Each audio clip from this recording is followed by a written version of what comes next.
Excellent.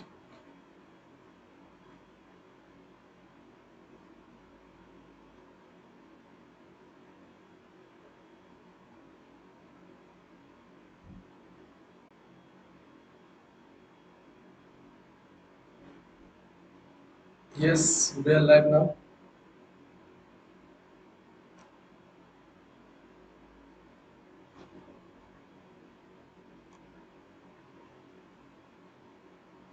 Yes, finally we are live.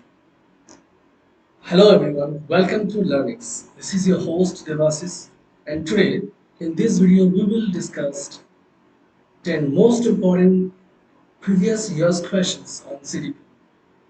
आज बाल विकास के ऊपर 10 सबसे महत्वपूर्ण क्वेश्चन सेट 3 के रूप में आज इस वीडियो में हम लोग डिस्कस करने जा रहे हैं, जो कि C TET, UP TET, DSSP, KVS, NVS और किसी भी राज्य के टेट एग्जाम के लिए बहुत ही इंपॉर्टेंट है।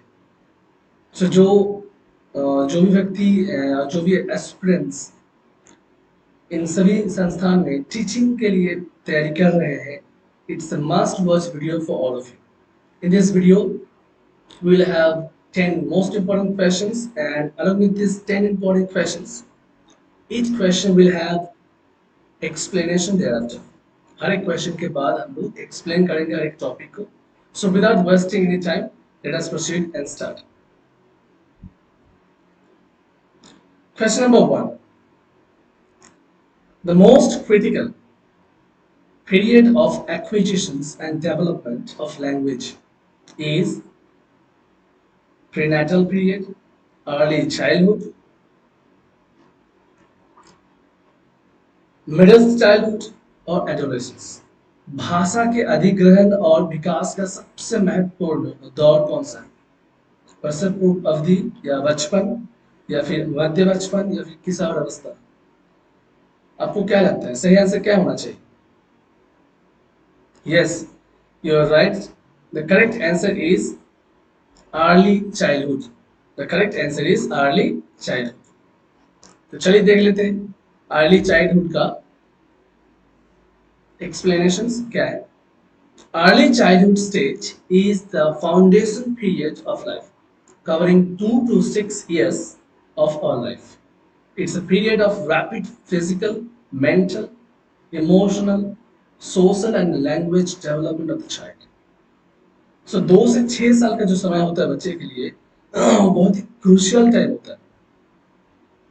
Every child during this early childhood also said to be the most critical period of acquisitions and the development of language. इस प्रारंभिक बाल्यावस्था चरण हमारे जीवन के 2 से 6 वर्षों को कवर करने वाली जीवन की निज अवधि है। यह बच्चे के तेजी, शारीरिक, मानसिक, भावनात्मक, सामाजिक और भाषा विकास की अवधि है। प्रारंभिक बचपन ही अधिग्रहण और भाषा के विकास का सबसे महत्वपूर्ण दौर कहा जाता है। तो हमें बच्चे का जो अर्ली चाइल्ड होता है वो कहा जाता है कि एक व्यक्ति के जीवन में सबसे महत्वपूर्ण समय है। विशेष रूप से एक बच्चे के लिए अधिकांश विकास 3 चरणों में होता है। First one is early childhood, second one is early childhood जो कि 8 साल तक चल रहा है और चलता है। मिडिल चाइल्डहुड जो है 6 से 12 साल की उम्र तक चलता है, और अंत में है हम लोग का एडोलेसेंस। द प्रारंभिक बचपन, मध्य बचपन और किशोर अवस्था, ये 3 डिवीजन है अर्ली चाइल्डहुड के। Question number 2। Question number 2, which of the following is a stage of moral development proposed by Lawrence Vygotsky? Lawrence Vygotsky के हिसाब से कौन सी वो स्टेज है जो मोरल डेवलपमेंट के लिए प्रपोज किया गया है? तो the first option is latency stage, विलंबता चरण, द सोशल कंट्रैक्ट ओरिएंटेशन, सामाजिक अनुबंध अभिविन्यास। तीसरी है concrete operational stage. Concrete operational stage में हम लोग है कंक्रीट परिचालन चरण। और चौथा है industry versus inferiority stage.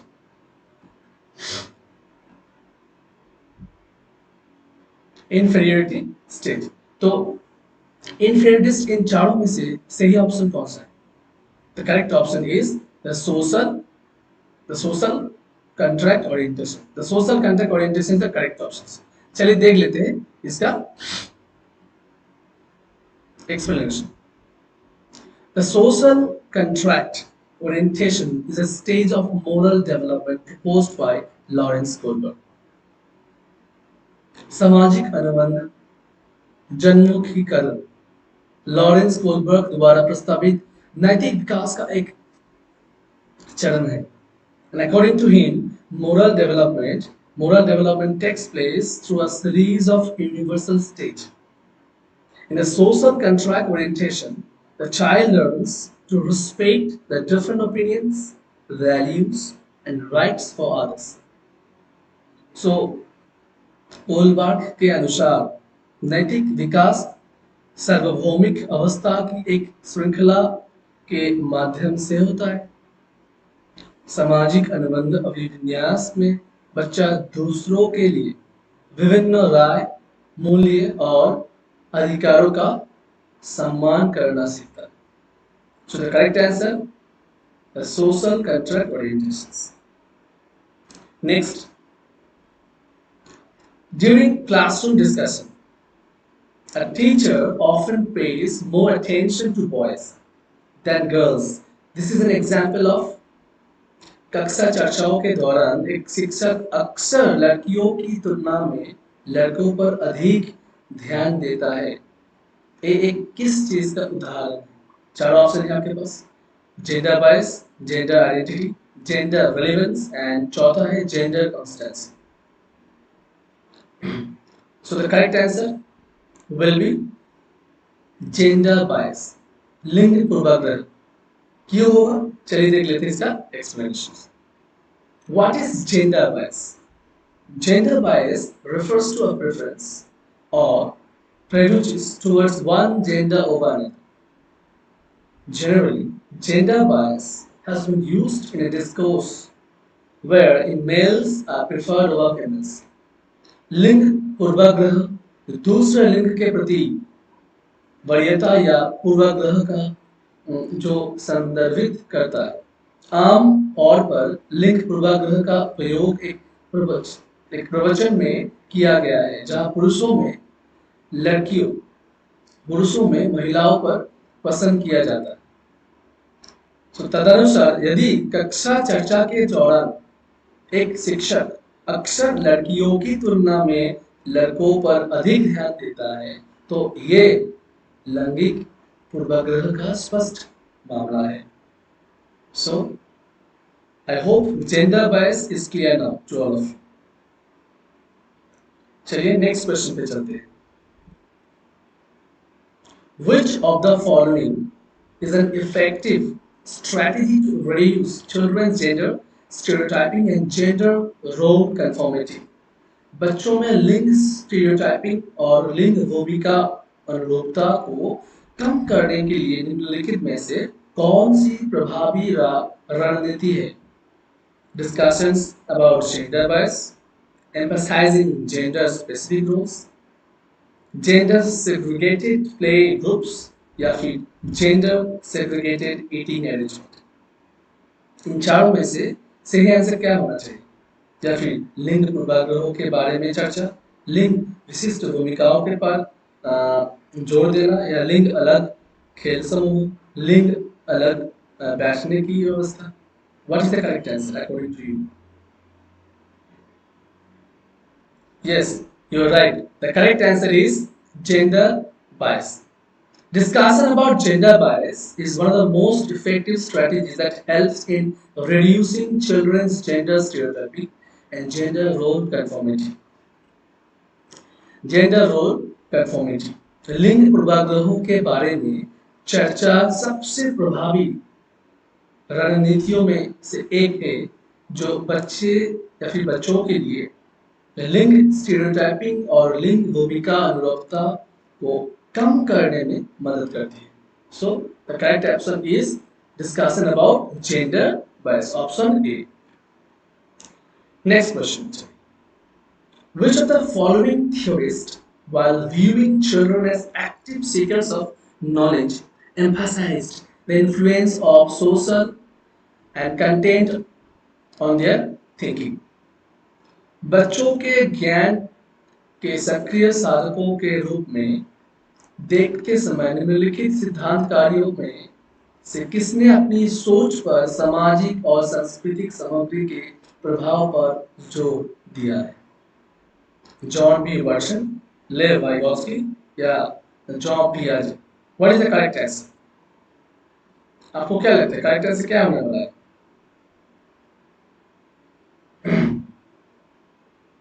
The correct answer is option 2. That is Lev Vygotsky is the correct answer. चलिए देख लेते हैं इसका एक्सप्लेनेशन देख लेते हैं। Lev Vygotsky is a Soviet psychologist views children as active seekers of knowledge and emphasizes upon the social and the cultural contents on their thinking. इसका क्या मतलब हुआ? सोवियत मनोवैज्ञानिक लेव वाइगोत्स्की बच्चों को ज्ञान के सक्रिय साधक के रूप में देखते हैं और उनकी सोच पर सामाजिक और सांस्कृतिक विषयों पर जोर देते हैं। वाइगोत्स्की का कहना है अपने सामाजिक विकास सिद्धांत के अनुसार एक व्यक्ति या एक बच्चे के विकास की सामाजिक और सांस्कृतिक संदर्भ के बिना नहीं समझा जा सकता है जिसके भीतर वो मौजूद है।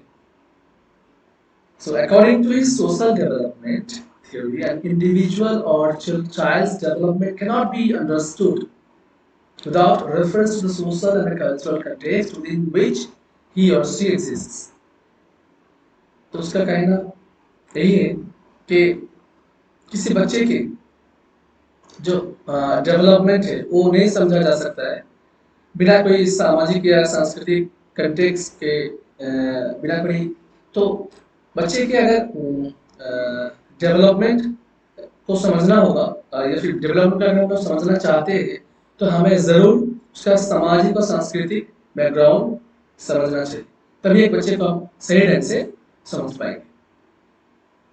Next question is question number 6। While working on a jigsaw puzzle, 5-year-old Najma says to herself, "Where is the blue piece? No, not this one. The darker one that would go here and make this one. That would go here and make this soup." This kind of talk is referred to by Vygotsky as ऐसे बात Vygotsky द्वारा कहा गया है। So, what kind of speech it is? Is it a private speech? Is it a talk aloud? Is it scaffolding or egocentric speech? या फिर निजी भाषण है, जोर से बात करने वाला, या फिर मचाने, या फिर अहंकारी भाषण? इन चारों में सही आंसर क्या होने वाला है? क्या लगता है लोगों को? Yes, you are right. The correct answer is private speech. अब चलिए देख लेते हैं कि प्राइवेट स्पीच क्या है। वाइगोत्स्की का कहना है कि सोवियत जो कि एक सोवियत साइकोलॉजिस्ट थे, introduced private speech which is spoken to oneself for communications, self-guidance and self-regulation of behavior. एक मतलब वाइगोत्स्की के अनुसार निजी भाषण पेश किया जो संचार आत्म मार्गदर्शन और व्यवहार के स्व नियमन के लिए खुद से बात की जाती है। अपने आप को गाइड करने के लिए, अपने आप का जो व्यवहार है, बिहेवियर, उसको रेगुलेट करने के लिए जो काम हम लोग करते हैं उसको प्राइवेट स्पीच कहते हैं। ठीक, तो तदनुसार नजमा खुद से कहती है नील टुकड़ा कहाँ है? नहीं, एक नहीं, गहरा एक कि यहाँ जाने के लिए और इस जूता बनाना होगा। It means that she was talking to herself. वो अपने से ही बात कर रहा है और अपना बात के जरिए वो अपने आप को गाइड कर रहा है करना क्या है। So hence it is absolutely private speech. There is no question about it. Next questions. Giving cues to children and offering support as and when needed is an example of बच्चों बच्चों को संकेत देना और ज़रूरत पड़ने पर समर्थन की पेशकश करना इसका एक उदाहरण है। कौन सी उदाहरण? Private speech, talk aloud, modelling और scaffolding. Obviously the correct answer is scaffolding. चलिए देख लेते हैं कि स्कैफोल्डिंग क्या है। Scaffolding is a metaphorical term used in child development and pedagogy to describe the types of assistance offered by a teacher or peer to support learning. मचान एक प्रतीकात्मक शब्द है जो सीखने का समर्थन करने के लिए एक टीचर या सहकर्मी द्वारा प्रदान की जाती और जाने वाली सहायता को के प्रकारों का वर्णन करने के लिए बाल विकास और शिक्षा शास्त्र में प्रयोग किया जाता है। इसका मतलब अगर कोई बच्चा कुछ काम कर रहा है या फिर उसके डेवलपमेंट के लिए अगर कोई सपोर्ट की जरूरत होता है और सपोर्ट अगर टीचर्स या फिर उसके दोस्त से मिलती है तो उसको हम स्कैफोल्डिंग कह सकते हैं। इट्स अ मेटाफोरिकल टर्म,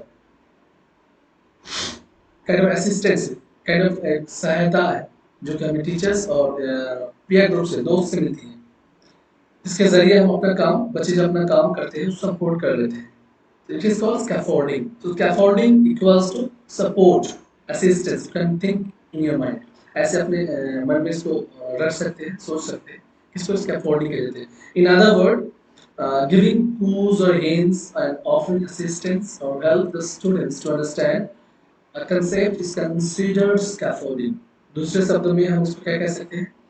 दूसरे शब्दों में हम कह सकते हैं कि सुराग या संकेत दे रही है और सहायता की पेशकश या छात्रों को एक अवधारणा को समझने में मदद मचान माना जाता है।